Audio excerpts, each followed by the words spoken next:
I'd like to call this meeting of the Carson City Historic Resources Commission on September 9th, 2021 at the Carson City Community Center, Robert Crowell Boardroom to order. Danielle, can you call the roll? Chairperson Drews. Here. Vice Chair Schmitter. Here. Commissioner Block. Here.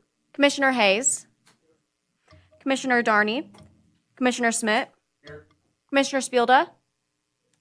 Quorum is present. Thank you, Danielle. Public comments, if there's any public comment on any agendized or non-agendized items, we can take them at this time, or you can wait until we hear the item. We can't take any action on non-agendized items, but we'd certainly like to hear from you. Is there any public comment? Hearing none, we'll move to approval of minutes from Thursday, May 13th, 2021 meeting. Has everybody had a chance to review those? I'll entertain a motion. I move to approve the meeting minutes of May 13th. I have a motion. Do I have a second? I'll second. Motion and a second. Any questions? All in favor? Aye. Aye. Mr. Chairman, I'm not voting. I wasn't at the meeting, so I don't want to vote on the minutes. Motion is approved unanimously. Had a request to change the meeting items a little bit so that the last item, it doesn't have a whole lot of time to spend, can be moved up. I think what we should do, let's take the tax deferments. Those are usually pretty quick.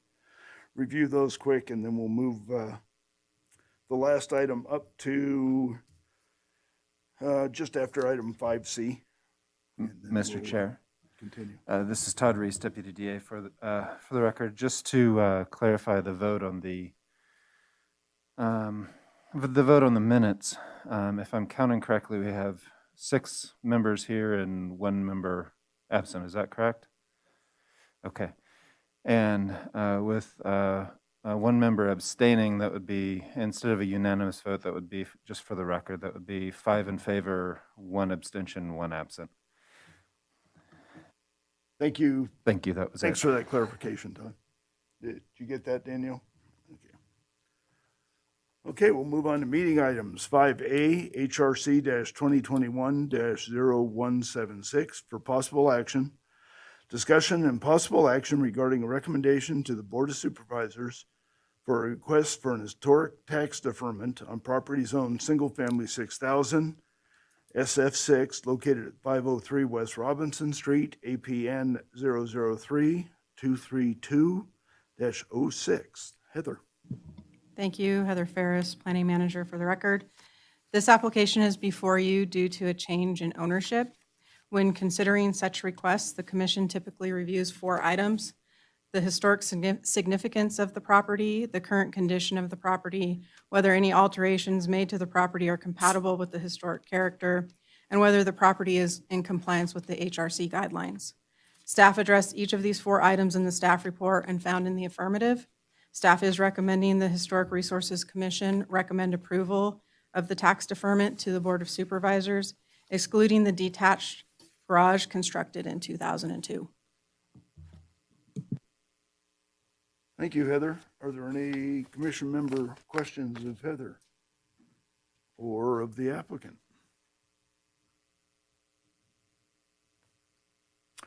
Hearing none, I'll entertain a motion.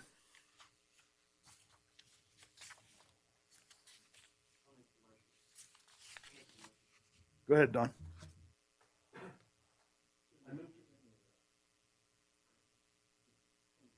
I move to recommend to the Board of Supervisors approval of HRC-2021-0176, excluding the detached garage constructed in 2002, based on the findings that the request is consistent with the design guidelines for the Historic District and the Secretary of the Interior standards as noted in the staff report. Motion, do I have a second? I'll second. Motion and a second. Any questions? Is there any public comment? I'm sorry. Hearing none. All in favor? Aye. Aye. Opposed? That one's unanimous. Thank you very much. Next item, 5B, HRC-2021-0265. For possible action, discussion and possible action regarding a recommendation to the Board of Supervisors for a request for an historic tax deferment on property zoned downtown mixed use, DTMU, located at 412 North Curry Street, APN 003-225-10. Heather. Thanks again. This is an application that's before you due to a change in ownership. As noted in the previous item, the commission reviews 4 items when considering such requests. Staff addressed each of those 4 items in the staff report and found in the affirmative. Staff is recommending the Historic Resources Commission recommend approval of the tax deferment to the Board of Supervisors.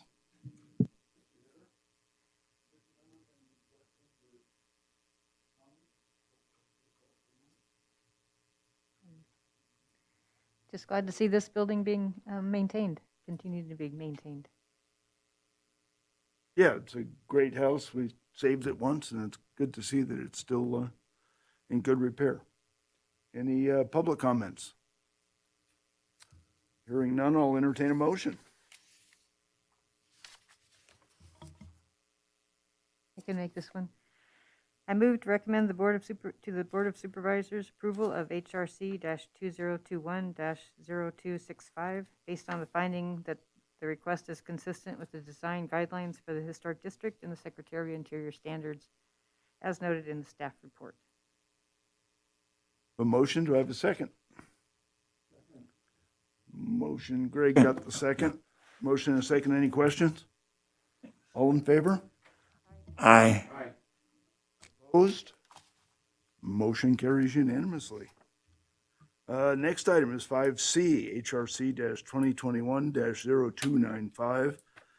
For possible action, discussion and possible action regarding a recommendation to the Board of Supervisors for a request for a historic tax deferment on property zoned residential office RO located at 214 West King Street, APN 003-215-03. Heather.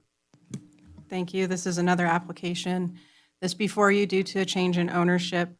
Again, staff addressed each of the 4 items that the commission reviews when considering these requests in the staff report and found in the affirmative. I would note the owner is currently in the process of painting the structure, as you can see from the photo. I took that earlier today, actually. Staff is recommending the Historic Resources Commission recommend approval of the tax deferment to the Board of Supervisors. Thank you, Heather. Any questions, comments?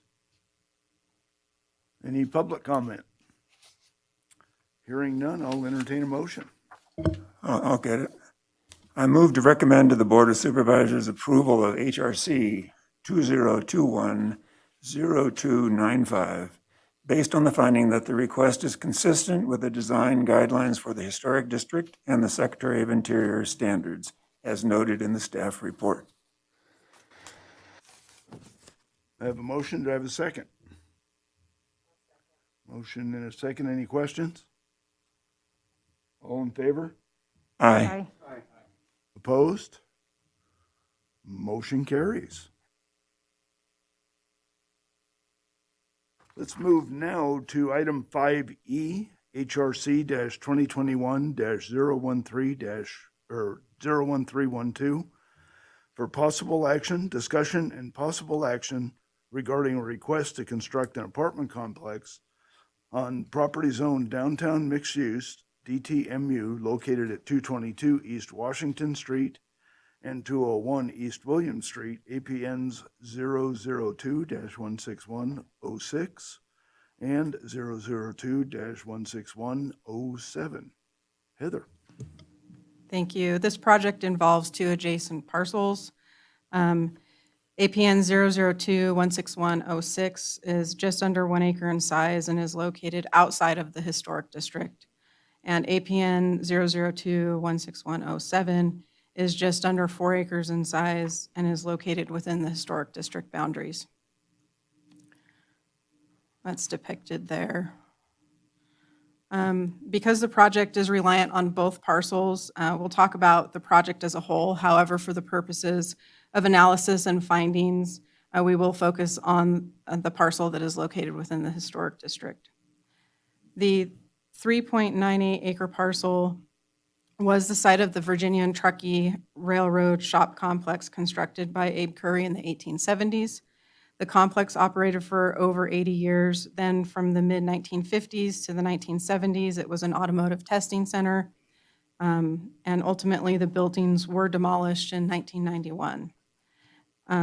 Also, as a result of a lot line deletion in 1990, this parcel now contains a strip of retail stores constructed in the 1950s fronting East William Street.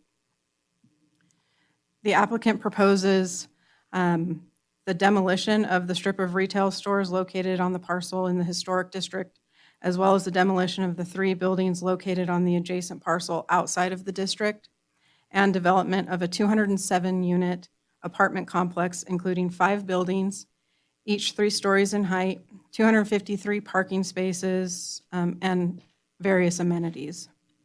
Staff has reviewed the application for compliance with the regulations related to the demolition of the buildings located in the historic district and believes the commission can make the findings that the cultural resources associated with this site was demolished in 1991 and the existing building does not meet the National Register Significance criteria, and approve the demolition of the existing retail building.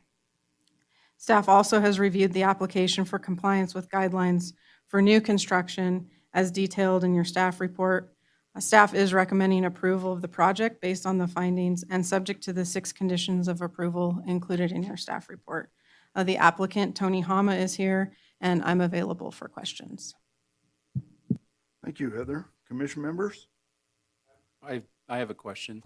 So the old motel that faces William Street is in the district, but the 3 other properties that face Washington Street are not?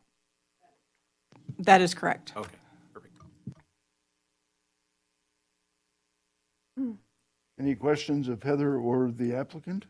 I have a question. The eligibility of the 1950s strip mall is not in question here, but the one of the eligibility criteria is criterion D for archaeological remains has never been addressed at that property.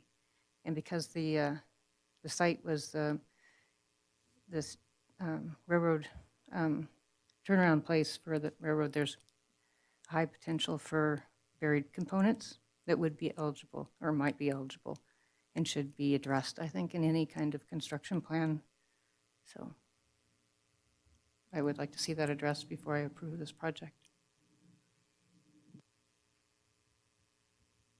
Mr. Harmer, are you? Why don't you come up and we can address some questions to you. You'll have to state your name for the record. I think so.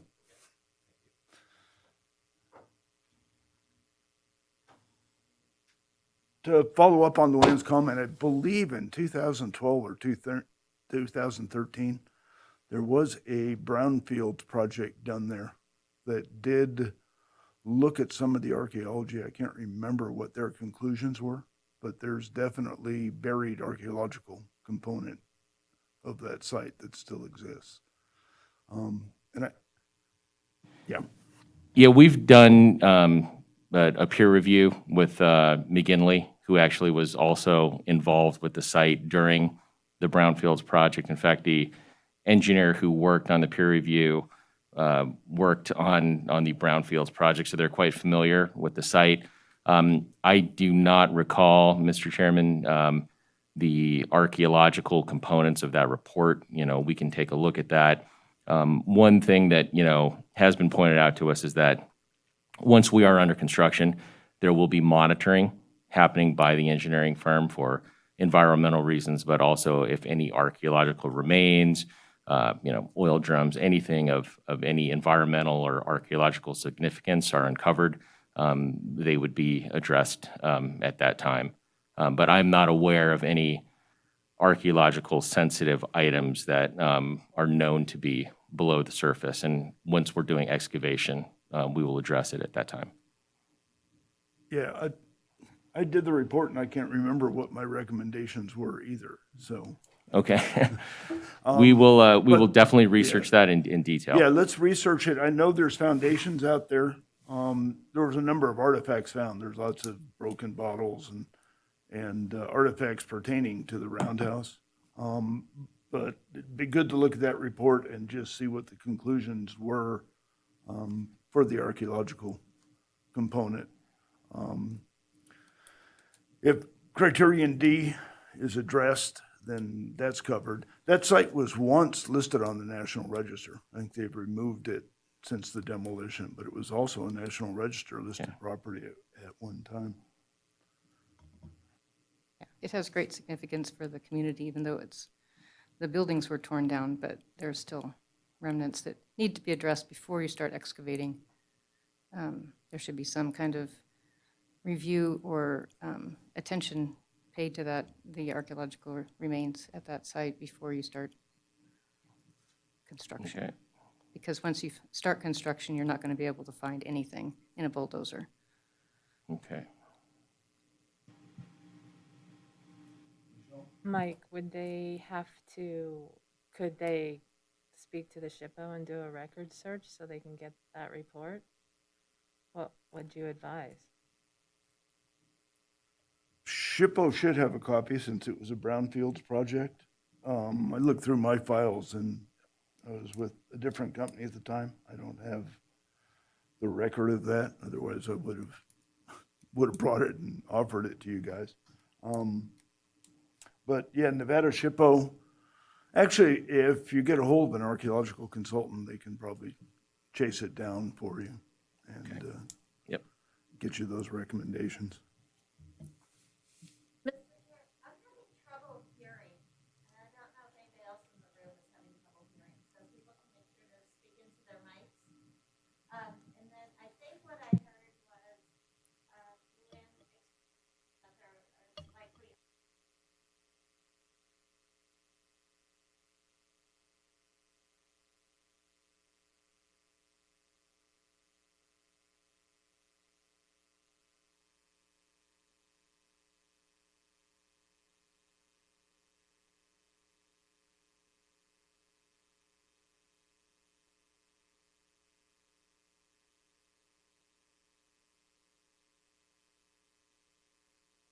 Yeah, a component of it has been documented. I just can't remember how much or what the conclusions were. So it'd be good to follow up on that and see if the conclusions after the brownfield study was that it's not eligible, then we've met all four criteria for eligibility and shouldn't be an issue. So ideally, we should probably continue this to get some of that research. I think it would be good to continue the discussion and give the applicant guidance in terms of beyond archaeological resources that might be on the site, where the commission is in terms of this project vis-a-vis this site. And so if there are any other concerns, he's able to hear those. Yeah, you can reach out to me through Heather, and I can help you chase that stuff down too. Sure. Just a question for the commission. If we do engage an archaeological consultant and after a detailed search of SHPO records and any other historical records uncovers that items of significance have been removed or are not present, would that be sufficient for the commission to close this issue? Yeah, I think so. Okay. If you. if the previous conclusion is it's property's not eligible, and with the condition that you'll have on-site monitoring, I think that's more than adequate, and we can move on with this. Mr. Chairman, I just want to clarify, I think you just picked it up right there. We have the previous archaeological studies, it's now off the record, but if they were to encounter artifacts or something like that, since it is being monitored, that would be handled. So you're agreeing that you would, through those people, stop that portion until you've come up with a solution for either bringing the artifacts forward or somehow dealing with those artifacts. Correct. If any environmental or archaeologically sensitive items are uncovered in any of our excavation, we would stop construction and we would research the matter at that time. My next question would be, why do we have to defer if we agree to these items? Why couldn't we add these to the motion and, I mean, we have reports existing, if they agree to do a more extensive report, and if they find something, it could go to the chairman, but we don't have to hold them up. I don't know why we can't make that decision today. They're agreeable to anything that we've asked for, so I would be in favor of making a motion and letting them get on. We know there's a report. We don't know what the conclusions are. If the conclusion is that that site is eligible under criterion D, that would kick in a whole nother level of investigation before we could mitigate those effects. So right now, we don't know, we have nothing in the record that addresses eligibility under criterion D. And that's what we need to get. That's where hiring a consultant would be a good idea, because I think some kind of a treatment plan or guiding document for the monitoring, we need to know where the artifacts will go, things like that. There's little bits and pieces that we need to have before we can be comfortable with what we're doing here. Did you also say that the previous evaluation was a smaller amount of the total acreage that we're responsible to look at now? Is that true? It looked at the entire site. It wasn't extensive. Essentially what we did was look at trenching that they were doing for some of the other environmental conditions out there. I mean, they were dumping diesel oil and coal ash and all kinds of stuff out there. So brownfields is a big environmental assessment. So we were just one component of that. And I do remember there being foundations and things like that. I just can't remember what the recommendation was. So, I mean, that's where having that report that we can have on file as part of this that says we've covered all four criteria is going to be an important component. And until we can address that, Don, I think we need to delay it for a little bit. How long does it take? I've had these studies done, I think with the guy 2 seats to my right. How long would something like this take? It shouldn't take long at all to dig up that document, and that'll tell us where we need to go from there. But we're asking them to follow that up with their own study, another study, But correct? it'd be helpful if they got an archaeological consultant to help them put that together, just answer any archaeological questions that might come up, and then make us feel comfortable with monitoring procedures and curation of artifacts, things like that. They are going to encounter, that site is relatively flat. And I don't see them going in there like with a paddle scraper to take 5 feet out. The type of excavation I presume that they would be doing would be similar to what was done on a very similar apartment project on Hot Springs Road. And I do think that they would be they would have a great opportunity to discover items during their excavation. I don't think, so we'd be looking for a plan from them, possibly another archaeological study to amend to the one that's been done, that was done on a limited basis. What does that do to your time frame? I wish I knew. I mean, we want to move this project forward as quickly as possible and get it under construction as soon as we can get permits approved. You know, we'll do what the board is asking with regard to, you know, a review of historical records, and if the, you know, work that was done previously suggests that there are no, you know, archaeological artifacts that we need to be concerned about, then I would hope that we can move forward from that until such time as something may be discovered during construction, at which time we would address those issues. But if the board is requesting for us to hire a consultant to do a historical records review, we can accommodate that request. Would we be, you know, we're usually on a 90-day cycle with our meetings. That's why I asked the question, how long would something like this take? Is it a month, 2 months, 3 months? And the impact it would have. That's what I'm curious about. Or if we could have this is probably a question for Heather, if we could have a special meeting with enough notice on something like this. Yeah, I think I hear where you're going. So would it be possible as maybe a condition of approval that if something, you know, should come up in a records review, that we would have to come back to the commission, or, you know, have a special meeting to deal with any of these issues, but absent that, we could continue to move forward through our entitlement process into, you know, working drawings and submittal of construction. Actually, I was just thinking, why don't we go through the rest of this? Let's look at the architectural components. And if the only thing's hanging us up is the archaeology, I think we can get through that pretty quick. There's no federal money involved in this. Is there any HUD money or anything No, like this that? is a fully privately funded project.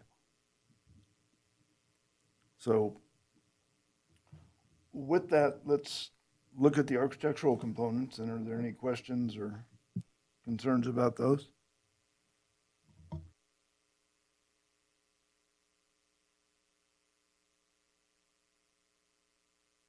I have one thing I'm wondering, and that is, I mean, this is replacing an historic old building that unfortunately we weren't wise enough to save and keep for posterity, so it's been just an empty lot for a long time. But I keep wishing when I look at these drawings of the building that it looked a little more in the direction of, you know, a Western structure rather than, this reminds me more, well, it's got a little more nuance, but more, say, that building across on King Street, across the street from the Brewery Arts Center, just a very modern, boxy look. And so in terms of the historic aspects of it all, and that's what we are, Historic Resources Commission, I would wish that we had some look that captured some of the old, and I can't, in these drawings, I can't appreciate that. I think one of the problems we have is that this was in the district because of the roundhouse. The surrounding properties really don't retain any of that historic character. And Not far from the museum, the big museum, though. There is that beautiful building on Carson Street. But yeah, I understand what you're saying, but still, something to suggest its history. That's my thought when I look at these drawings. You know, I've looked at that as well, but when I read the guidelines for new construction, it's saying, no, don't try to mimic something historic.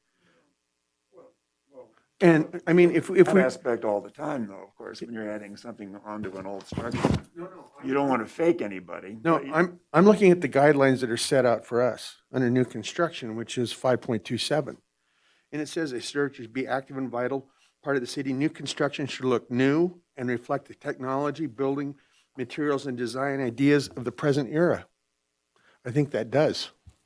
Well, that does not mean it couldn't have a Western look. It does not mean it couldn't look a bit like the old days and have all those modern things. You know, it doesn't have to be boxy, it doesn't have to have no slanted roof. Those are not givens, they're just what they decided to design, you know, but. Commissioner Hayes, we did attempt to preserve, some of the historical significance of the former V&T site. We do have, quite a bit of brick, veneer and accenting at corners of the building. So, we do want to preserve that look to the building while still meeting, 5.27, which suggests that, it should be modern and contemporary design and architecture. But we are trying to maintain in certain areas of each of the buildings some of that, that brick look, which is present in the Children's Museum building and a few other buildings in downtown. So that was our attempt at keeping that historical look to, the elevation of the building. Well, I appreciate that, any little effort in that regard, but I just, I feel like I'd like to see, personal opinion, of course, something more that looks a little bit more like the old days, not to fake anybody out. It's going to look new, it's going to be modern, it's going to have all those modern aspects to it, of course. But that's just the way I respond to this. But what else I would add, I'm not an architect, but although I do think about the issue of slanted roofs versus the flat top roofs, that is not unprecedented around here in Carson City to have flat top roofs as long as you're ready to deal with the elements, fine. But it doesn't look as, traditional, put it that way. Yes, hello, my name's Mike Heinrich. I'm the architect on the project. I'd like to draw your attention to the fenestration and the detailing on the building. In driving around the city, the old town, it's obvious in this era, they did window sills and headers, and they trimmed the windows out. A truly modern building doesn't do that. So if you look at the facades that we're creating, we do have window sills, we have defined trim around the buildings and headers. So that was our reference to the history of the area. It's a traditional architectural treatment. Employing pitched roofs would be a direct reference to some of the buildings you're mentioning, and we tried to avoid that, to be honest. We don't want to draw that direct of a reference, so we tried to be very disciplined about how we made the buildings look historical, but also contemporary.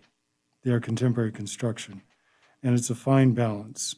But I would like to draw your attention to the window fenestration and the trim packages, because that was part of our attempt at making the buildings look historical. That combined with the general urban blocking of the building, they don't look like townhomes, which is a more contemporary residential type.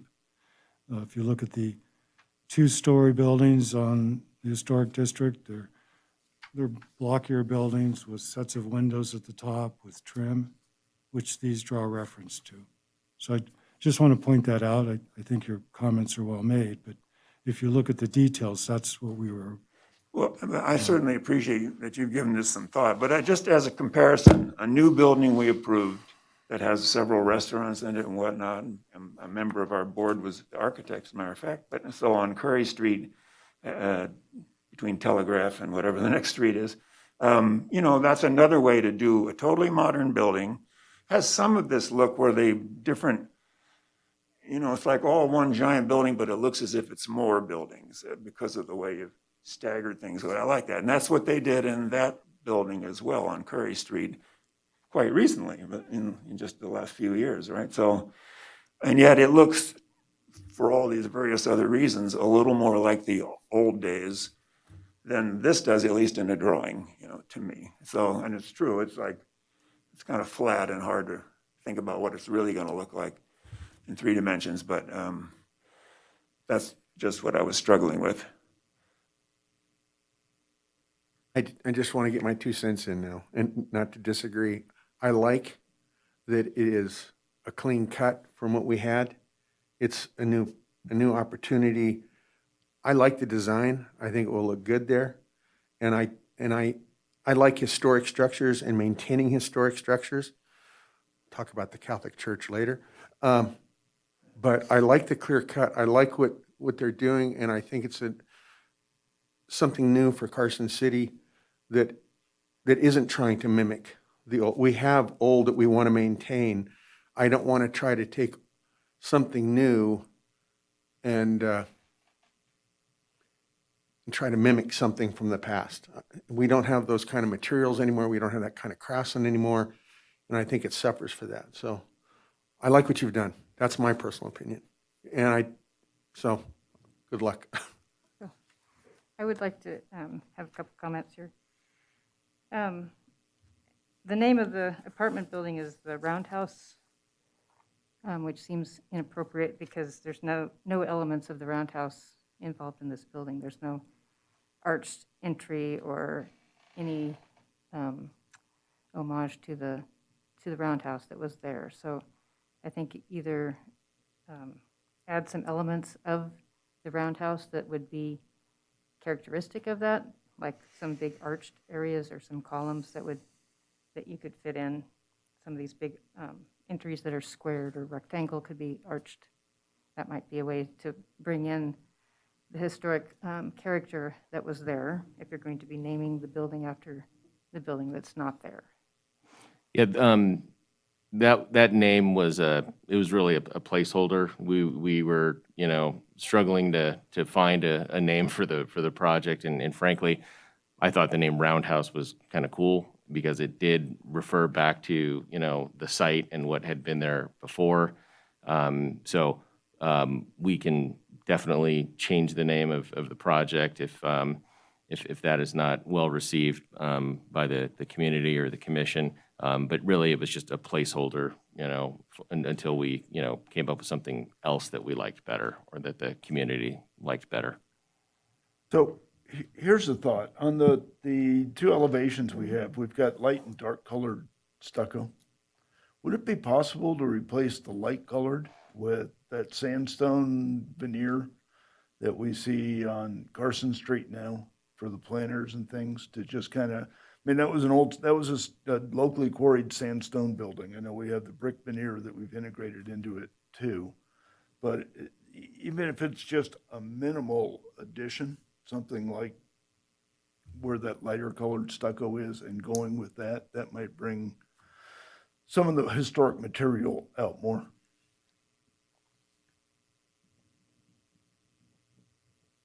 And I like the fact that you have divided bites. It looks like on that south elevation you have, are those wooden glass doors on that, what would that be, the east, lower east side there, where the brick veneer is?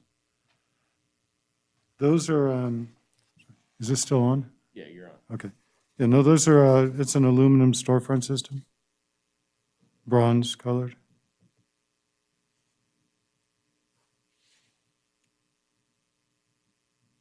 No, I'm always a fan of native materials and kind of like what Mike was going, but I'm looking at these elevations and where the dark brown stucco is at the bottom, maybe some element there of this, of a sandstone veneer, because that wouldn't be that difficult. It would tie into the brick and it would give you a hint of the native materials that came from Carson City. I mean, doing the whole side with the, you know, and the sections, you're going up 3 stories or 2 stories on part of it. That might be a little much with the stone veneer. And that's just my thought.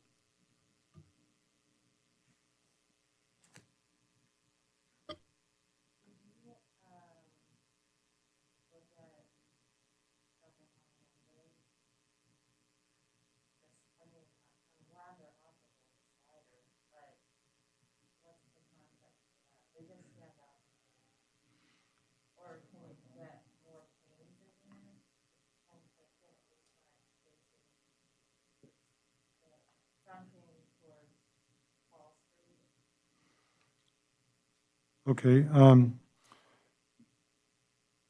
these are, actually, I consider them very technologically superior windows. They're vinyl, but they're very modern vinyl windows. They have a good proportion to the frame, and they are double glazed, so they function extremely well environmentally. We did add an extra dividing mullion on the lower part of the window to create more of a divided light. They work great. We have sliders for this project, and the manufacturing companies that provide these windows don't make a divided light for the sliding portion. So we added one at the bottom to create more of a divided system, so to speak. We can, there is an option to make them windows that fold out, not go up and down, but they fold out. We could do that too. It visually doesn't make a difference to how they look.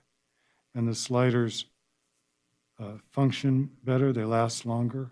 There's less mechanical devices to break. So that's the windows we generally prefer. And we have a mix of fixed light and sliding lights, different size windows to create a variety on the facade, different ways of trimming them.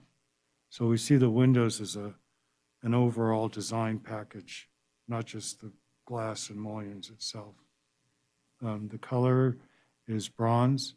Used to be all the vinyl windows were white. A few years ago, now we have a selection of window colors, and we went more with the bronze as a part of a color package for the whole project. Okay. I definitely agree that the slider would be better than the casement windows there, so. Yeah. And I do appreciate the effort you took to do the headers and trim, and the sills and trim it out. Yeah, we paid special attention to that. Thank you.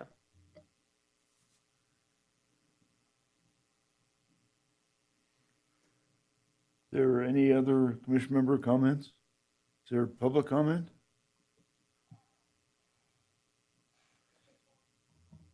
Just make a couple comments.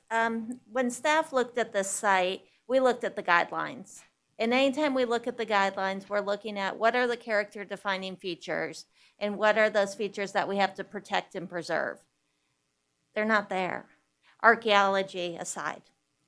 And then you start looking at the context, and I think that's what Commissioner Hayes was talking about when he talked about the building over on Curry Street.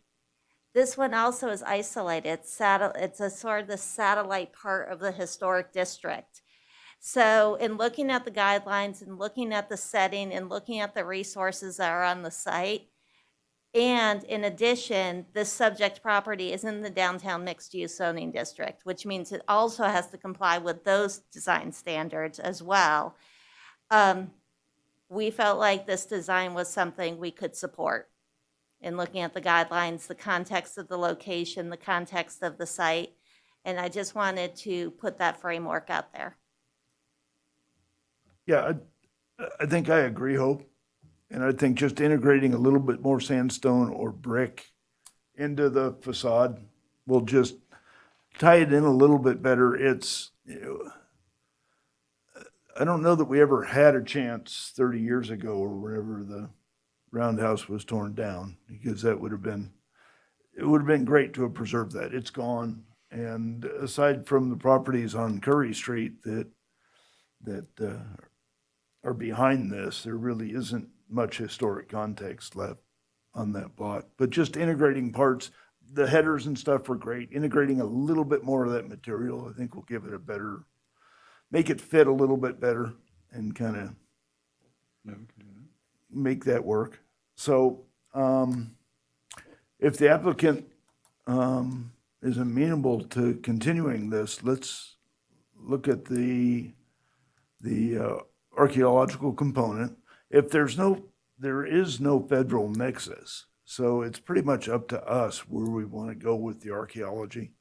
And I'm relatively confident that it wasn't considered eligible when the Brownfields project looked at it, in which case the monitoring during construction stuff should be okay. And if we need a special meeting if we can find that documentation and do a special meeting in October to do this, I don't see any reason why we can't bring it back up, look at some of the design changes and get this thing rolling. Mr. Chair, just so I'm clear, is the idea that they will either locate an archaeological analysis for the property that identifies mitigation measures so that you have an opportunity to see what those mitigation measures are and incorporate the mitigation measures in the project, as well as have on-site monitoring? Is that the idea? And if they can't find a report that includes the mitigation measures, then they would arrange to have a report done to look at the archaeological resources and identify the mitigation measures? I think the first thing to do is see what we have for archaeology and then go from there. I mean, when I was out there, I remember somebody coming up with their bottle detector and shovel saying he was the Carson City archaeologist and had permission to be out there because there's bottles out there. And that's going to be one of the issues, is keeping that secure while you're doing the groundwork, because there are going to be people running all over digging bottles and stuff. But let's see where that report goes. And then, Worried if we have a report that's only a fraction or a portion of the site. I just want to be really clear on what the expectation is. I also agree. I don't want to send them away with the idea, there may be a report, there not be a report. The findings, we said it was a minimal report. I think we need to give them clear direction on, one, if a report is found, and if it's to be minimal, what our expectations would be, so that when they come back, we don't continue it again in October. We can go, yeah, let's give you approval or denial and move on. So I think I'm going to agree with Ms. Sullivan. We need to give clear direction on what we expect to happen between now and a special meeting.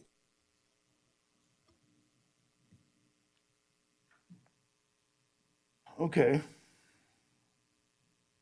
I think it would be like due diligence with environmental issues that you're going to be planning for. You've already done some legwork to find out that there are environmental issues. We should expect the same level of effort to find out if there's archaeological remains or what we know about them. And then for the planning process of monitoring, you'll need to know what kind of level of documentation you'll need to do, what you'll find that constitutes a significant archaeological find, what the context is, how long you'll be stopped work to mitigate that that find. There's a series of questions that you'll need to answer when you have a monitor out there, to know that what you're stopping for is an important find or not important. So those are some of the questions you'll probably need to address. But I think it's just a matter of doing the due diligence to find out what's out there and what you're facing. I think you'd want to know that anyway. So I don't think it's anything that we're burden that we're actually putting on them. I think we're just directing them to find that out. Yeah. I agree, but I think if we give them expectations, not just as you're saying, we give them expectations, and I think that we can incorporate the chairman with this, to review the existing archaeological study and say, no, we got to go a little bit further. And then it would be up to the applicant to come back to us with his new architectural study and his mitigation plan, identification plan, and how they would resolve discovery of artifacts. But I'd want to take myself out of that equation, though. It's getting close to a conflict. Yeah, but somebody And, has yeah, to be but able to look at. there's plenty of consultants out there who can do the due diligence. It's relatively cheap. I do it for other Yeah, environmental. I apologize. I just, what I was trying to say was whether it was a sufficient document or not for their purposes and our purposes to review and approve. Yeah, I can work with the applicant to get them pointed in the right direction, but I think just, a 5-page due diligence summary that talks about what's there. One question, does this have a basement, or is this just all footing and utility trenching? There's no basements. Okay. Yeah. So that minimizes the effect. The fact that there's no federal involvement makes this a whole lot easier. It's kind of up to us. Luann's right about, we need some kind of, you don't want to be stopped every time somebody stops or finds a bottle. So that's a component in this due diligence that would be really good to have. If there's something significant, if we find the remains of an old locomotive or something there, we might want to stop and salvage that. There's going to, even when they did the Bank Saloon, there was an opportunity to go in and, collect some of those materials and do a little bit of analysis. So it's Right. just, it's that kind of scope that I think I'm looking for before we bring it back. Let's see what's there. Let's see what the conclusions were. So just to help me, put a scope of work together for a consultant, Mr. Commissioner Schmidt was suggesting, the board set some clear expectations. I'm under contract to purchase a site. So if this is something that could potentially, delay until October or November or beyond based on what is found, that will have implications on the contract that I have, to purchase the property. So it would be helpful, I don't know if it would be possible, but if I could get maybe something in writing from the commission, just kind of laying out, what the expectations are and when I can expect, this process to be, considered concluded, prior to construction, just so that I can communicate with the property owner that, hey, there's further due diligence that I need to do, and I may need an extension of time to vet these issues before I can start releasing substantial sums of money. Part of the problem is we can start down the due diligence road, but without conclusions from that. Okay. It's a phased approach. I think our immediate expectation is, let's do due diligence, let's see what's been done, let's see what those conclusions are. Let's address things like inadvertent discovery and things like that. And then see where it goes. If it comes back that, yeah, it's archaeologically significant, I don't know how much authority we have to make you go through what would be considered adequate under Section 106. It may be that once the due diligence is done, we're satisfied with on-site monitoring and collections going to the Children's Museum or, some repository in town. It's really hard to predict which way we go until we get some preliminary or a little bit more background on Sure. on that component. We'll see what we can uncover on the record search and see what existing information is out there, and then we can communicate with the commission, once we've found some information. So if, just hypothetically, it's we located those records within the next couple of weeks, what sort of response time can we anticipate from the commission once we've submitted our findings to you? Because I do have some deadlines coming up that I need to be mindful of. I think if we set a deadline, if we can get the research done in 2 weeks, I'd be happy to work with you through Heather to put things together, find you help you find a consultant that might fill in those other components.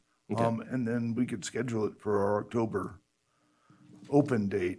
Yeah, so we don't have a scheduled October meeting, so it would be a special meeting. We would have to re-advertise, so we'd have to do a 10-day notice. So What I'm thinking is, I think this room is still reserved monthly, right, for HARC? I think it is. What we can do is a couple things. I have a couple thoughts. One, I'm kind of wondering, because I've been working with the applicant, and something I haven't said, I'm going to say right now, is early on, I asked the applicant to incorporate the arch from the V&T building into his project. He did it. And he was then asked by staff he was told by staff that those materials would not be made available for this site. So he has been really, really responsive. I've been working with him for a really long time. And I almost feel like I failed in that I didn't call out the archaeology. Having said that, we are where we are.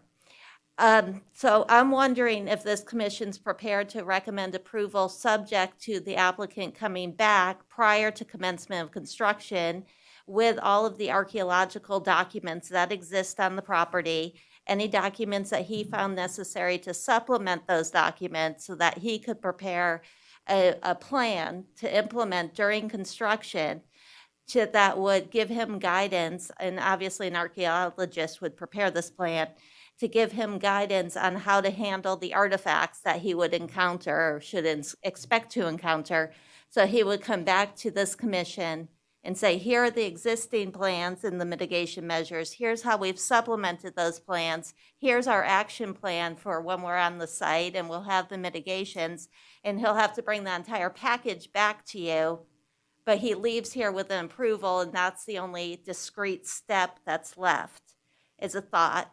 The other thing is it's an open meeting law issue, so we have to notice the meeting 3 days prior. It is not a public hearing, so we can identify when the room's available and not get too bogged down in when we have it held for you, but just look for availability and a quorum and get it scheduled. I think that's a great idea, Hope. And I think adding those as conditions will get things moving. And if those, I'm just trying to decide whether we could do the approval of those conditions administratively, or if we want to bring it back to the commission to make sure that we all agree that the monitoring, curation protocols and all of that are adequate to us. I heard enough interest from the entire commission that I felt like it should come back, but I'll leave that to you. Okay. So somebody want to take notes on Hope's comment regarding the components that we'd want to add to conditions on this? Chair, I have notes. So if I'm understanding everything correctly, you guys are looking at a condition, something similar to prior commencing construction, the applicant shall submit to the HRC for review and approval an archaeological study, including monitoring and curation protocols. Anything else? Just put due diligence regarding archaeological, the archaeological study. And Yeah, that sounds good. So instead of an archaeological study, archaeological due diligence Yeah. and monitoring and curation protocols? Mm-hmm. Okay. Yeah, that gives them the opportunity to find what we have, kind of outline how they're monitoring and where the things that are collected during construction go. And then we should probably incorporate, does the commission agree that maybe adding some sandstone veneer to this would? I personally hate to direct anybody on how they apply their architecture. You know, I think they have been representative. I think they know our thoughts. If they chose to be responsive to those requests, but I don't think it's our job to design buildings. If you could put some natural elements in the engineering, I think third story, second story, the basement.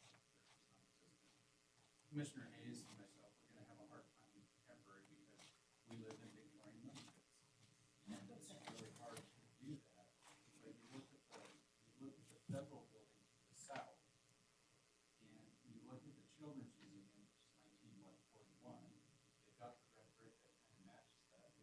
We have a passenger depot a couple blocks away, or half a block away, that's more than that, but I don't want to see on this.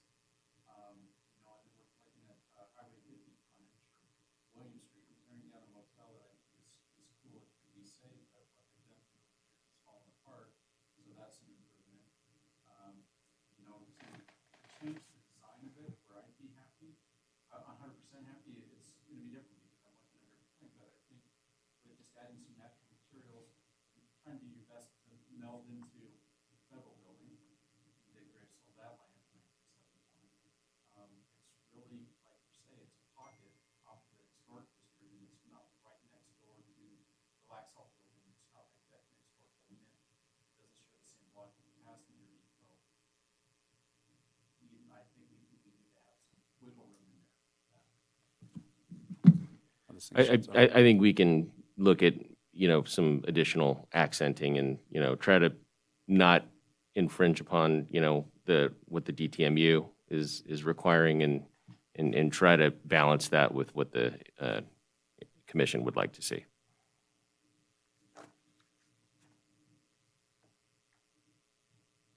Is anyone prepared? Is there any public comment? Come on up and state your name for the record and have at it. There's a microphone. Hey.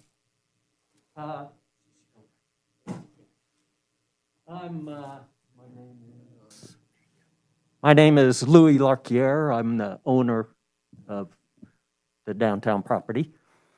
I want to state during the brownfield study, which was a full-on Phase 3 environmental study, they used two different types of ground penetrating radar that, I forget how deep, 3 feet, 10 feet, and they marked any anomaly. And then they came in and dug down to see what it was. And we saved all that stuff, and there was nothing of historic significance. It's all in the Phase 3 report. There's pictures and descriptions and. That's my recollection as well. There was, I mean, I remember intact brick walls, things like that. There was, I think there were a couple pits there. Yeah, I mean, the engine they're pits. scattered. They're scattered sandstone. It's and- just red brick. and red brick all over the place. But just for the record, we need to have that brownstone report with the archaeology included as part of the package here, just so that we can show that we did our homework. But yeah, you're right. It was pretty comprehensive, and it did look at that whole everything on that parcel, and it's a great approach. So I think we're probably in good shape. I just can't remember, and I don't have a copy of that. So Yeah, that's all I got to say. thank you, Louis.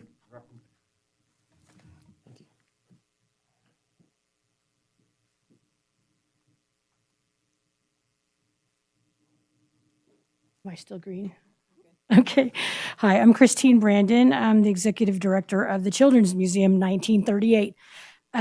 So I have more issues with other impacts of a facility this large with 270 units with traffic and other issues. So I would like to be included on other planning commission meetings that they're going to be attending from that standpoint.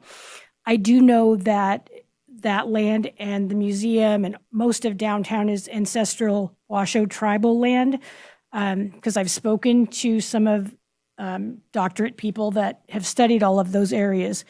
The only thing that I would ask is blending. Blend in with your surroundings, because that giant red brick building, and then we're on a one-way street on Ann, and we're going to hit that wall.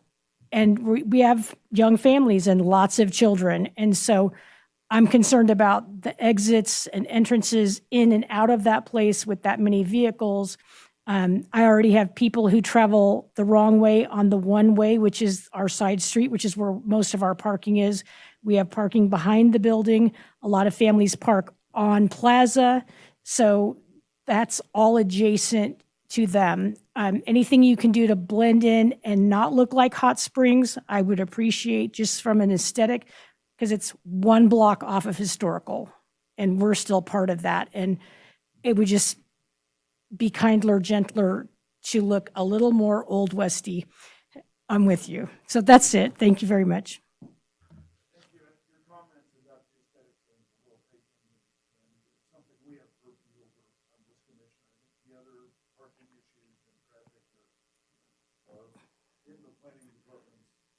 Yeah.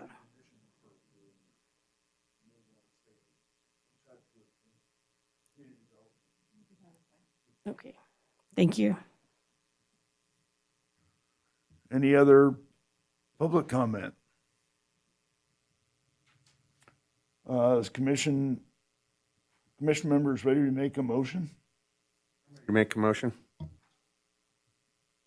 I need Heather's help here a little bit too, so. I move to approve HRC 2021-0312 based on the findings and conditions of approval contained in the staff report, along with a thorough study of the existing archaeological study, and that we request an augmentation of the architectural study by another independent consultant, that they provide us with a mitigation plan in the event that during construction, before construction, if other archaeological artifacts are located, what their plan would be to preserve, and that we do understand that there is on-site review continual during the construction process. Did I cover most of what? Would you like me to reread what I I'm not drafted? too worried about the due diligence part, because I'm worried that they provide those specific things that I just mentioned. Okay. The architectural or the archaeological study, in depth, and Yes. additional mitigations, any additional mitigations that are required? When archaeological artifacts are located, identified, discovered, and that they do agree to continual on-site observation during the construction of the facility. And then, comma, Carson City Historic District guidelines and consistent with Historic Resource Commission policies. I have a motion. Are there any questions? I think if we integrate Heather's summary to that, Don, I would be completely, she's so much better at than I am. I'd be happy with that. Would you like So- me to read that? yeah, can you read it into the record as, So prior to commencing construction, the applicant shall submit to the HRC for review and approval an archaeological due diligence study and monitoring and curation protocols. okay, we have an amended motion. Do I have a second? A second. Any other questions on the motion? All in favor? Aye. Aye. Aye. Oh, aye. Any opposed? The motion carries unanimously. So if you guys could put that together, we can, we'll get a special meeting together to review it or do we need one, Hope? If they comply with those conditions, do we need another meeting to I review it? think the way the motion read, it was for review and approval by the HRC, so I think it does need to come to you. Is that what you think, Heather?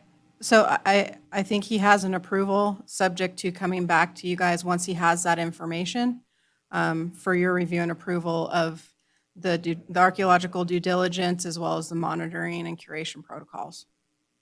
Sounds good. Is that good for you guys? Can request a special meeting. We just have to have the correct notification time. We can, but I don't think that it's necessary. He has an approval at this point. He can move forward with the process for obtaining his special use permit. And at the time prior to construction, then he would come back before you with that additional information. To ensure that we gave them the approval they need to move forward. There's a lot of work to do, a special permit, special use permits and integration with Hope and her staff. So anything that can help them, it helps their timeline, their schedule. We don't want to hold things up. Yeah, I just in closing, I do intend to, very quickly, engage with a archaeological consultant to do some additional research on this, because I would like to get the disposition of the commission with regard to those historical documents. And if we need to have a special meeting, I would like to get just some additional comfort, that this matter is understood, by all parties, and we can put together, kind of a monitoring and mitigation plan in the event that we do discover things. But I would like to, explore, with the assistance of the commission, how best to address the archaeological issues on the site and make sure that we're kind of moving ahead, with both eyes open, on both sides of the table.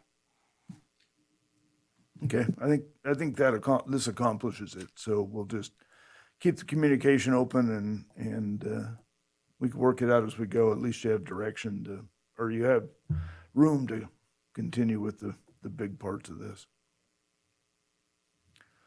Okay, thank you, gentlemen. Next item is 5D, HRC-2021-0274 for possible action. Discussion and possible action regarding a request for a replacement of lawn area with rock, removal of railroad ties and plants, and the addition of 2 new trees on property zone residential office, RO, located at 904 North Nevada Street, APN 001-186-04.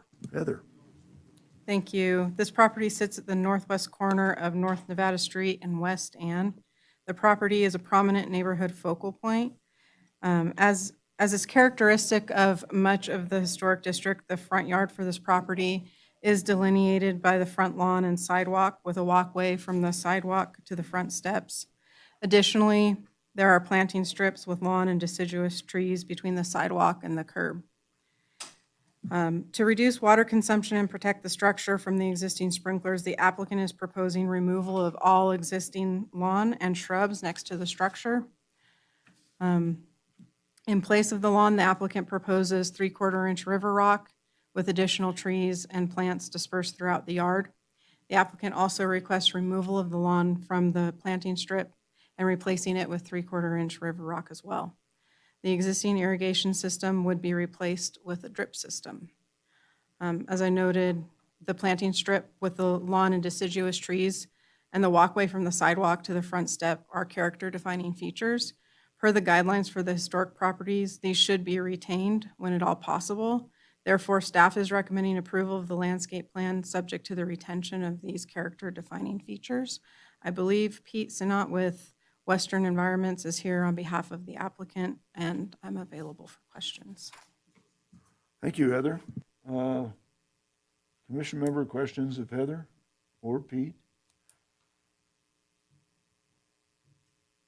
I have a question for Pete. I'm going to make you come up here, Pete.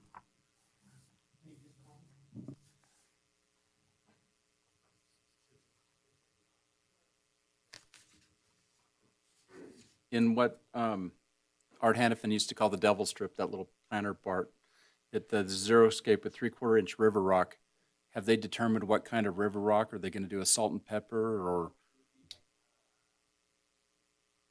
Grayish colored river rock, kind of the same color, texture, and the same theme as the building, I guess you'd say. The reason that they actually want to do it is the building keeps getting hit by water. It's this historic building. They're trying to preserve the building, and so they want to eliminate all the lawn. And I think that the water usage is just really, everybody's got to be concerned with that now. Huge threat of water problems. I have a question for Heather then. So in our recommendations, we are keeping the grass. That is what staff's recommending. Okay, I would agree with that. And then instead of the crushed river rock completely, I was wondering if it would be more in keeping with the house if we had some rock in there, but if there was also maybe some DG or some other landscaping materials, like a more formal garden type that would be more appropriate for that period of the house, instead of more of a modern landscaping plan with the ornamental grasses instead of. Well, part of the trouble was I had a hard time figuring out what exactly historic meant in this regards to landscaping. Because like historic, when I look at old buildings, there's no lawn, it's only DG. There's no trees, there's nothing there, there's no shrubs in the old historic part of Carson City. Identified this, and the owner, they want it to look nice, but they want to actually keep maintenance costs down too for it. So, but I mean, we could add, just for aesthetic purposes, some areas of DG and to mix in with the gravel, if that would make it better. Because like, I think we actually put boulders in here too. If you guys wanted to have the boulders taken out, maybe in the old part of town, they don't fit. There's. No, if you notice other lawn yards around where you're located, there's like stacked rock walls, and there's some sandstone rock walls, like for planting beds, things like Right. that, that you could weave in, instead of just having like boulders and grass. That seems like a more of a modern one. Because pretty much that was what we were going to do, is mostly what's going to be the decorative shrubs were going to be grasses, the ornamental grasses, not lawn grass, so that it was aesthetic, but there was no mowing to do, very little water usage. We're going to leave, there's our old historic trees on the site, probably, 50, 60 feet high. We're not taking out any of the trees. There are some kind of ratty-looking shrubs around the building that aren't historic at all. So we're going to take those out. The railroad ties, I don't think, really blend in with that district, but there is also on the north perimeter or the north fence line, there's a row of really big old lilacs, and we're going to leave those all there too. So Yeah, I think at that time period, they usually had less lawn in front, like you said, but then some maybe perimeter plantings around the border of the house. Right. And then maybe along the walkway. But that was pretty much, it. But if you did some. Partly that was because they wanted to hide the foundations in the old days, but actually now people want to see the foundations, the stonework. So that, to me, I think it's actually better to remove any of the foundation planting so you can see any of the, I don't know if it's sandstone foundation or not, but whatever it is, I think that's part of the historic view around town.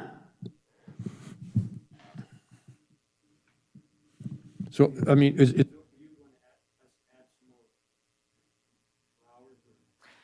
No, that was just a recommendation. I mean, I would just like to see, Yeah, the thing I don't like about DG is I just think it's dirty. It blows around, it gets on your shoes. It's not permanent. It can wash out easy with heavy rains. So I prefer using gravel. And, you know, we could mix a couple colors of gravel together. So you wanted to use some, like Nevada Gold is a gravel-colored stone. We could make some, say around the rock groups, we could put a different color ground cover around the rock groups to make it attractive. I just don't know if if you're adding or detracted from the historic district, the more that you do. Yeah, I think keeping it simple is a good idea. Yeah. And I used DG in pathways and rolled it so that it's compacted, so it doesn't blow around. Good. But that can be very limited, but, Did one at the corner of, I think it's 503 North Nevada, on the corner right across from where that big downtown development was. Then it's all gravel and rocks and boulders and little perennial flowers and stuff. And I mean, I think it looks great, and it doesn't look unhistoric, even though it's a modern type landscaping design. Pete, are you talking about the house that's right across from Abraham Curry's house, Marilyn Harper's house? Right there, it would be 301 or 303 North Nevada? Yeah, that's the one. Okay. It's that. I've another question. The condition of approval number 5, landscaping shall be located in the planting strips. Is that what we're calling the parkway in between Right. the city curb and gutter and the city sidewalk? Right. That's On correct. city right of way? That's correct. Okay. Is a area of constant water waste. They're real narrow. Water always runs down the gutters from that. And so we are going to have to implement a modified water system there's big old existing trees on the site that people think they don't need water because they're big and old, but even big old things need water. So we're going to have to adapt the lawn sprinkler system so it will come on frequently enough to keep the trees hydrated, because we really don't want to lose any of the big trees on the site. Most of all the lawn will be abandoned. Just on that parkway, I mean, I had Pete put grass around mine because I like the green grass and the devil strip, as Art called it. But there's plenty of houses in the area, and of course, that didn't have any lawn there for the first 100 years of its life, or 120 years of its life. But you go around the district and you can see where if people don't want to water in the planting strip, it just becomes dirt, becomes weeds, at least with a gravel thing in there. And that might help mitigate that as long as there's still water going to the big trees. Right. You know, and the other thing that I discovered, instead of, using DG that's small and everything, road base is virtually the same thing, and you can compact that. Right. It makes a pretty hard base in there. Not that I'd want that in the planting strip. Right, right. But, for pathways and stuff. But, it's when you talk about these old houses, how many of them had water outside that they were watering lawns? Until they started putting the sidewalks in, probably around 1909, 1910. Right. I'm sure there was, there's no curb and gutter. It was just all dirt. And the gravel actually makes a decent pathway for people accessing the building across the sidewalks, where most people don't actually go to the sidewalk. They walk across wherever they get out of their car and go up to the building.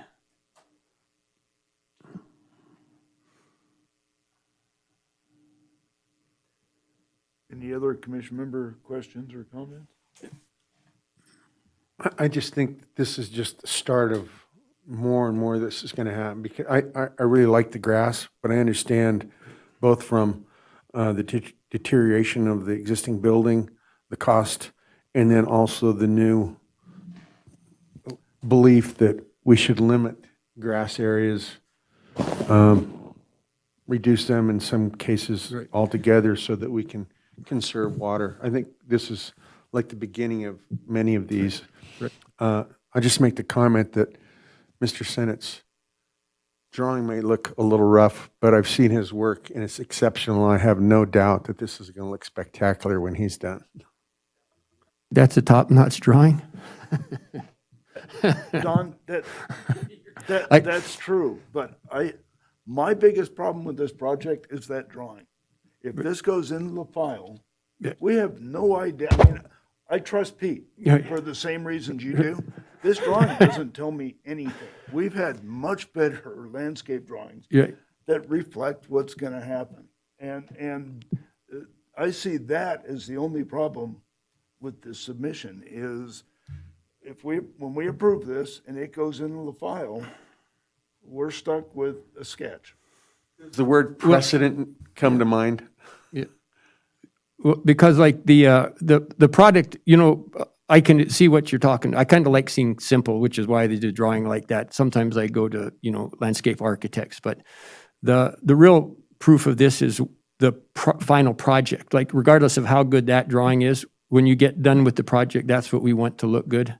And, you know, with Don too, like, I think that the direction of all outdoor landscaping is going to be forced xeriscape, no question. Within 500 miles of here, there's not one reservoir that is anywhere near full. And the wells are going dry all over this country. I think that the Historic Commission actually should, you know, that should be part of their overall goal is to eliminate grass, because like everybody thinks it's not going to happen here, but there's hundreds of ghost towns all around Nevada where they didn't think it was going to happen there either. And water, once it's gone, it's too late. You can't stop. You can't go back and get it. So I think that, and historic, you know, you guys are one of the few people that actually really into detail about pretty much all the things that you do. And I think that, I just don't think you can ignore it. Now, I lived here a long time and I thought it's never been this dry and this much of a threat to everything that we do here. Growth is like, you know, we got 10,000 new houses getting built and. Pete, but I think what we're trying to relate to you too is we know Pete Sinnott's work. Okay. And we also, I know from being around you, like in the Mr. Diarietas, Oh, yeah. it becomes, I can make it better. And you know that when you're standing there and your creative mind takes over and then Right. you take more money from Jim and, you know, you get it done. I think the point that we're trying to make though is the next person that comes in may not have that same attention to detail. Right. And it will look exactly like the drawing and there's nothing we can do about it. Right, right. So I think one of the things that we really need is just for us and for you in the future is a little bit better drawing. And what I would like to ask staff is if we were to request a little better drawing from Mr. Sinnott, if that could be administratively approved, if we were to approve this.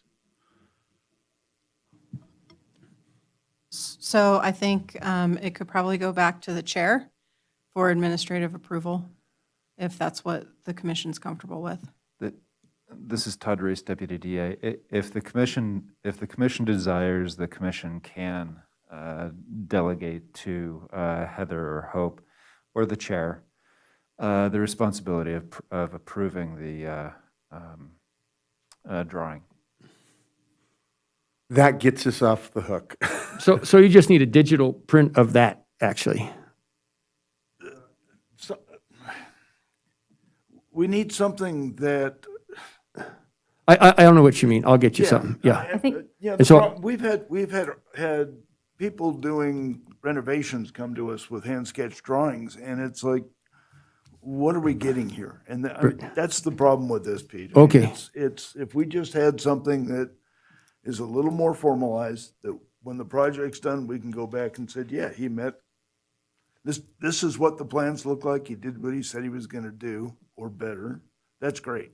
Okay. But it's just, when this came before me as an administrative review, it was the plans that kicked it out. It's like, I can't approve this because This is my upgraded plan. I know. So that's what we're looking for, and I don't mind if we let staff approve it or if it comes back for administrative approval to me. Either one is fine. So but I should submit that just- to you, Heather? I want to raise the bar a little bit so that, I totally agree. This is probably the way we need to go. But I don't want plans like this coming in once a year because we've allowed it once. And Okay. We'll get you that. any other question or comment? Is there any, Jed? If he's gonna give you a better plan, use a ruler or something, but straight lines. If he's gonna do a better plan, item 5 of the condition of approval is to keep grass in the devil strip that could be turned off at any time and it just goes back to dirt. Would it be better to put a 3/4 inch crushed river rock of some sort that's gray, maybe not the gold, but not DG or white, the black and white, we got duped on the place over on 4th and Thompson In the Street. parkways? In the parkway. Yeah. I don't know if we should have to make him keep the lawn in there, because they can turn the sprinklers off and then the trees don't get any water either. Yeah. No, you're asking if we should keep the grass or not? Staff summary says that one of the conditions is the landscaping, including the lawn located in the planting strips along North Nevada and Ann Street, shall be retained. Mm. I know from mine, my water bill does go up because we do have to water a little bit of the curb and gutter each time just to keep that stuff green. But, it's one of those things that we can require grass to be retained in there, and then homeowner never turns on the sprinkler, and it just becomes dirt and weeds. Right. Well, part of that is the parkways, they do waste a lot of water. And like on those parkways, I don't think you want to put light colored stone in there, DG, Nevada Gold. You want to there's a crushed river rock that's not kind of like the carpet, that dark colors disappear in the landscape.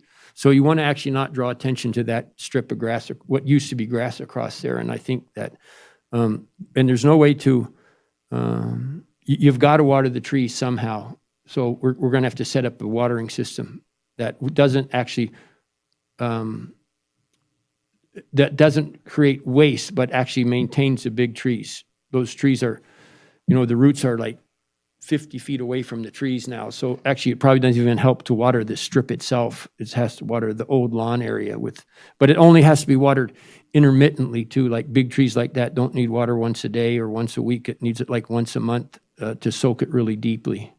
So I don't know if it's worth actually doing the project and leaving the parkways in there.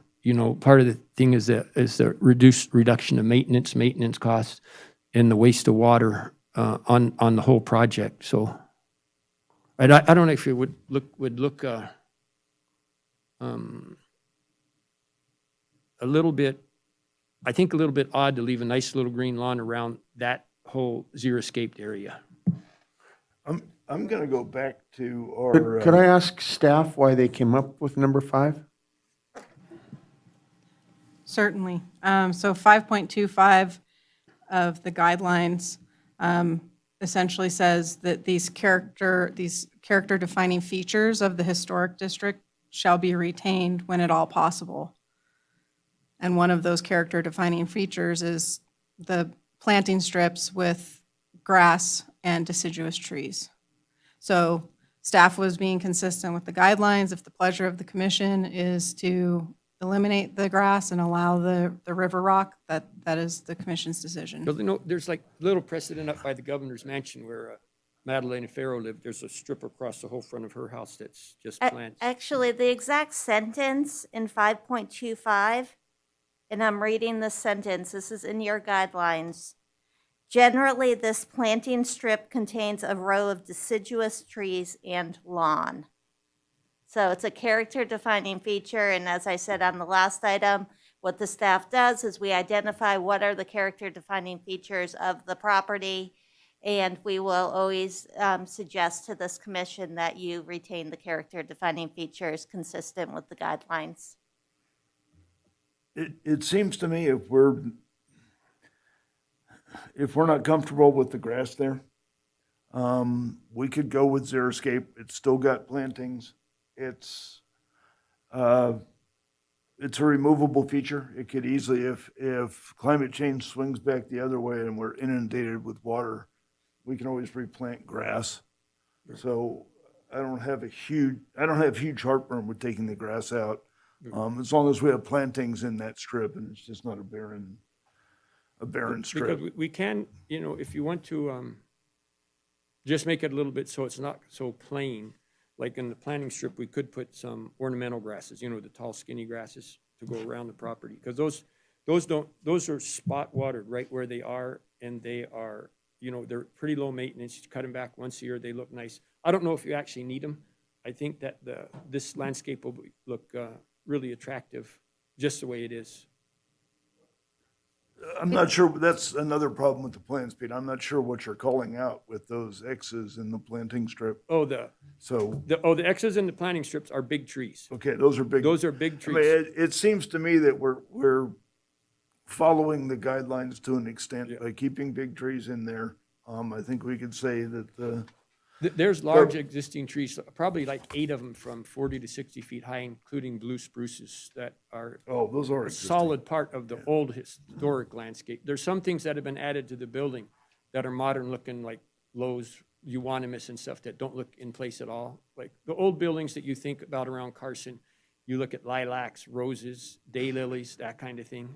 If you have a formally landscaped yard. But I would, like this house is that it's probably in Carson was built, it was in a rural area. There wasn't any, there probably was no curbs, gutters, sidewalks, or just only trees were there when they originally did it. Yeah, I think the grass is reversible. So we have an out that way, we could stick with our guidelines, but say that since it's reversible, we're okay. Any other questions or comments? I do think there should be some planning that's placed out there in that strip, though. And that can be defined in the new plan that Okay, Pete's going to provide to us. okay. We'll put something there. It's a very small lot or yard, so you can't stick a lot of stuff in there. But anyway, I'm having a hard time hearing you. it's a very small lot, and so the trees that are there are pretty big. Oh, they're and- real big. Yeah, Yeah. so, And, you know, it's actually not a super small lot. There's got a big parking area in the back, but and the house is fairly big, so it's like not a modern day lot. Like Don's got modern day lots at his little project out on the.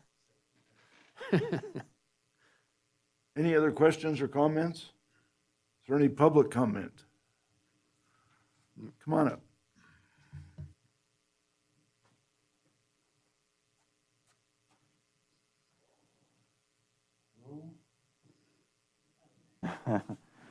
Hello, my name's Pete Spansale, and I live in the Historic District. I'm a new resident here in Carson.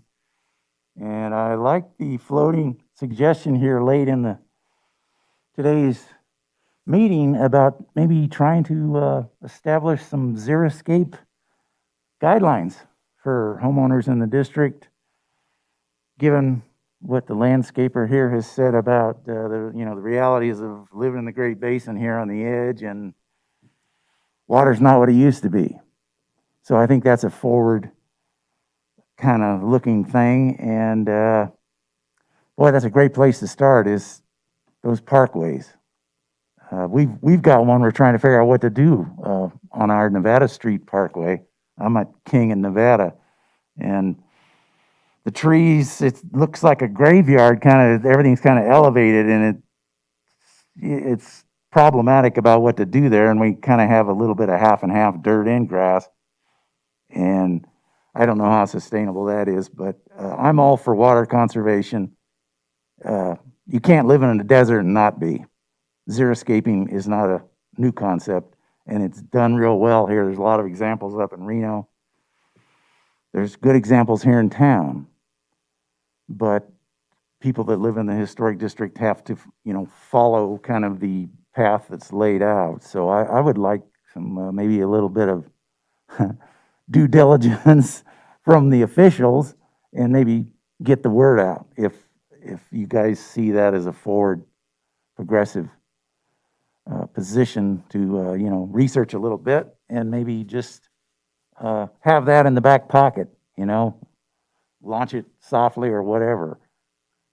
But I think it could go a long way to, giving highest, best use of water.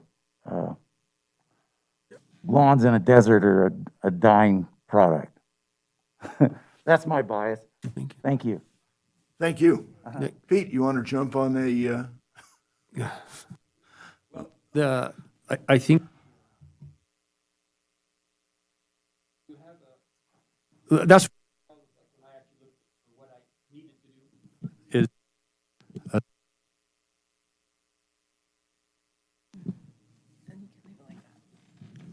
is the ability to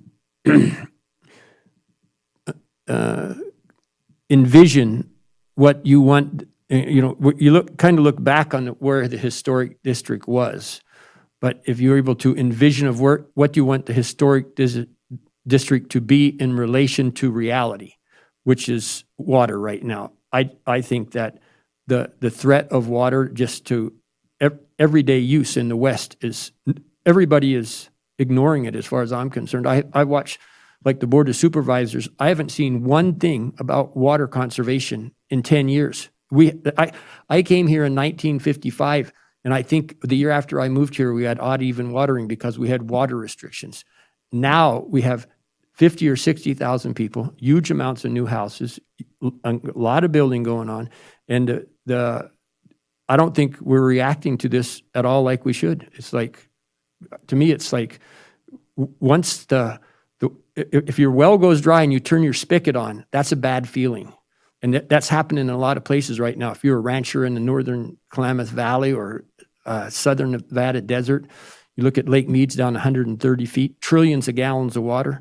I mean, it took 40 years for that to fill up. It's not going to fill up again soon. And that's like Prosser, Stampede, Boca, the big reservoirs over in California. Those are there. There's no water in those reservoirs. Farmers are getting cut off for their water. So I don't think you can. It'd be nice to say, well, we should have done this, but I actually think there's a chance that you should do it right now.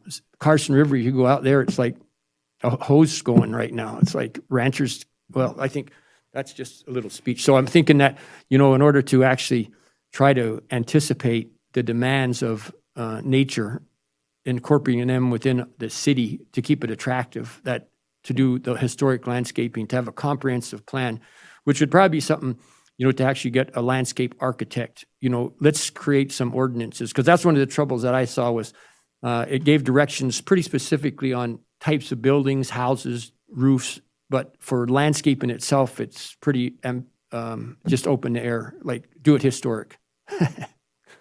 Yeah, that's a point well taken. I think maybe, Heather, we could put it on our list of things to start looking at. I think some xeriscape guidelines for the district could be a really good, we could be in the forefront. We could do it before the rest of the city gets into it. And Right, because the xeriscaping it's generally it's fairly simple, but to do it right, it has to have nice detail. Like right now, the houses they're building up in Clear Creek, Tahoe, lots are $1 million, houses are $4 or $5 million. They're all xeriscape lots. There's no hardly any grass up there at all. That's modern houses. So I think that you can blend that theme into a historic house and make it look really pretty with the person doing the right touch and the right details. And you can have, if you have an overall umbrella of how to, what your guidelines are, anybody that is in the business, they can bring those details in and make the project look nice once they have that guideline. maybe you could help us out. I could probably help you some. Yeah. Yeah. Okay, any other public comment on this? Commission member questions, comments? I'll entertain a motion. If we find any artifacts, I'll tell you.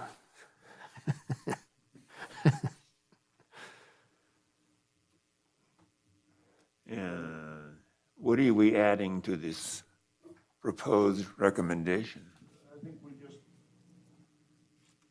I think we just want a good set of design plans, Landscape. a design working plan. set that we can, Aren't we also removing Item 5. item 5? does the commission want to remove item 5? It could be a part of the motion.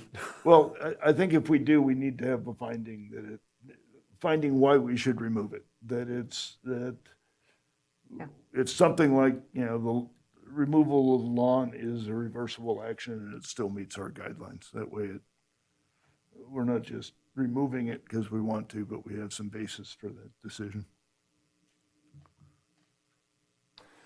My only problem is this issue of setting precedent. I think there's an item coming up real soon called future agenda items that we think about each time, just a few minutes from now. And definitely, we need to think about this proactively, xeriscape guidelines and what that means. And doesn't necessarily mean all the grass goes away. It's maybe just small amounts. You're trying to rein this problem in. Right, But one size isn't going to fit all. So it needs a lot of thought and homework, and I'm sure there's lots of information out there already that we can pull together, and that's what we need to do. And just eliminating number 5, just boom, say, okay, well, in this case, go ahead and yank all the grass out of the, what's that called along the walkway anyhow? Parkway. By the street. I'm just a little worried about saying it just glibly because you're setting a precedent and we really haven't sat down and struggled through guidelines for xeriscaping Right. that we can include in our HRC guidelines eventually and, expand on what we give people. I just worrying about going too far too fast without giving it some thought. Right. Well, to me, and I wasn't doing that glibly. Like when I talk about water usage and being conscious of what you're doing, like parkways that's my first target because they are wasteful of water all the time. So like when you're actually doing your guidelines, I would say start with the parkways because they're real narrow, they overspray, they're hard to water right. And it's right next to the curb, so all the water runs down the gutter. No, I understand. I mean, I don't have a concrete sidewalk in the front of my house, so my front area is a little wider. Right, There's right. not this dividing walkway, but still an issue of it, getting it over the curb and into the, running down the street in the gutter. And so I think one of the things to consider down the road when we talk about guidelines is how else can you water a strip? The whole notion of drip irrigation isn't just for the little plants. You can water grasses and such using those kind of little systems or little bitty sprayers that you put into the drip line and very gently water Right. drought-resistant grasses. And there's all these strategies out there to minimize this waste. We can't, obviously, it's a real issue. I agree. We got to do better. So, And if they make pretty attractive artificial turf now. It used to be junky looking, but now there's some really good, if you want to, you're thinking, okay, we're going to make artificial turf okay in the historic district. I don't know. There's no water. You don't have to mow it. You don't right have to behind fertilize that comes plastics and everything, It's a slippery slope, that one. But yes, they are more attractive than they were in the beginning. Good at Christmas time, too. They do look good at Christmas. I'm being smart on that one. Even without water, they look good. I'll entertain a motion.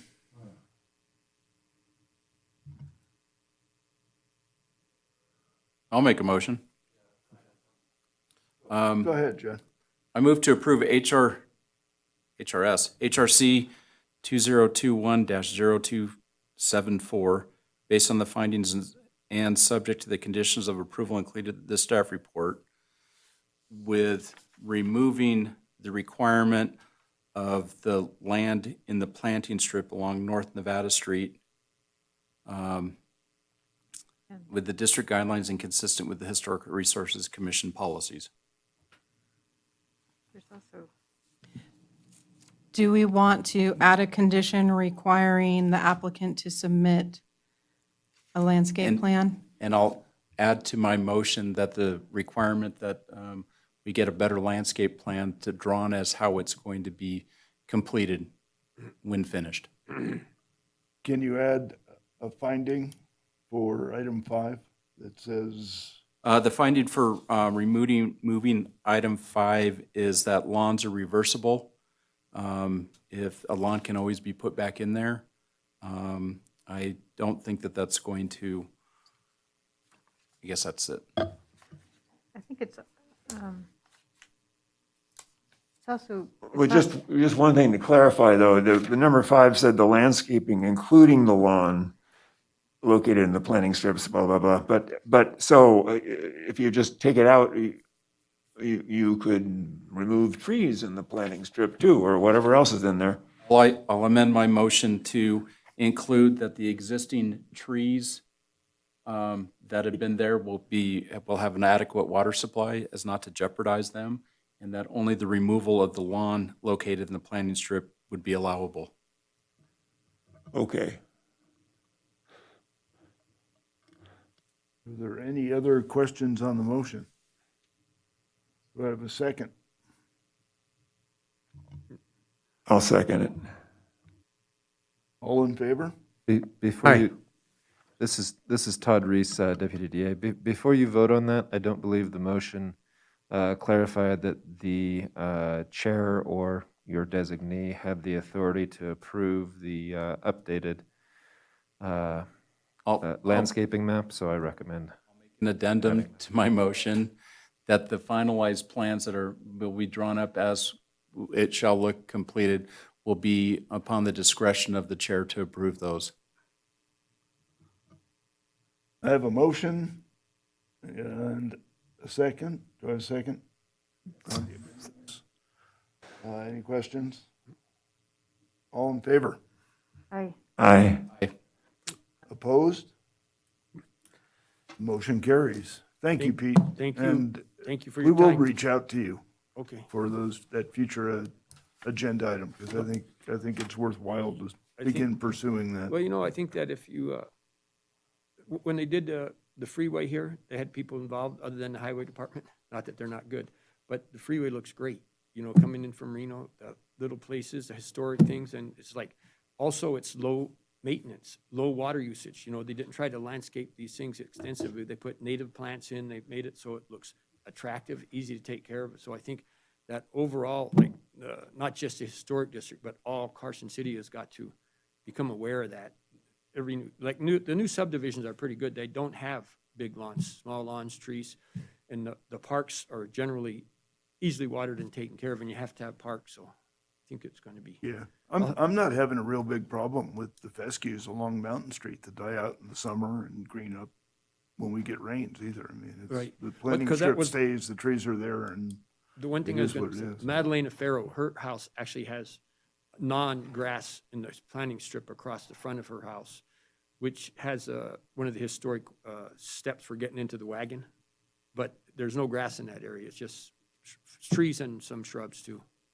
So, okay, thanks, guys. thank you. Thanks, Jed Block.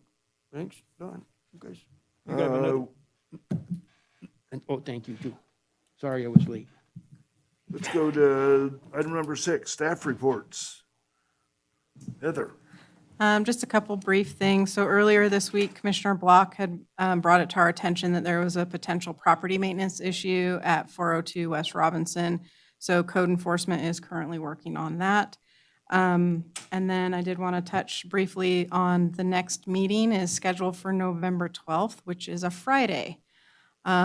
So we'll be looking at different dates and reaching out to you to determine the availability, likely the first week in November. How did, I believe it's because of the Veterans Day holiday. oh, okay. I get it. Commission member reports, comments. Oh, can I make the comment I made earlier to you that I don't know who owns the Ferris Mansion now, but obviously they've let it just go to seed, and it's what could die has died. For the most part, it looks a bit like the one at Division and Robinson with all the dead grasses and so on. But also, on the back of the Ferris Mansion, very visible to folks walking by looking at, a famous old building with a very famous name. The windows, several windows, have been repaired with plywood, and there it sits. That's bare plywood tacked around these windows, and I'm thinking, well, I don't know what's going on, but it isn't a very happy-looking structure, and certainly the landscape is dead on arrival for the most part already. So I don't know what you do about that, but certainly the visible part with the plywood needs to be addressed. It is on the back of the house, but it's because it's actually facing the side street.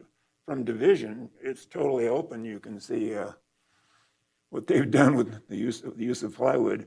I think what happened is we gave them approval for the windows, and they took out the mini split that was behind there, but they never got back to replacing the siding. putting siding back over it. Yeah, well, we I know they could, repaired the chimneys, but then all work just kind of ceased and nothing happened. not to mention watering the lawn or whatever, but, not that we don't want to save water, but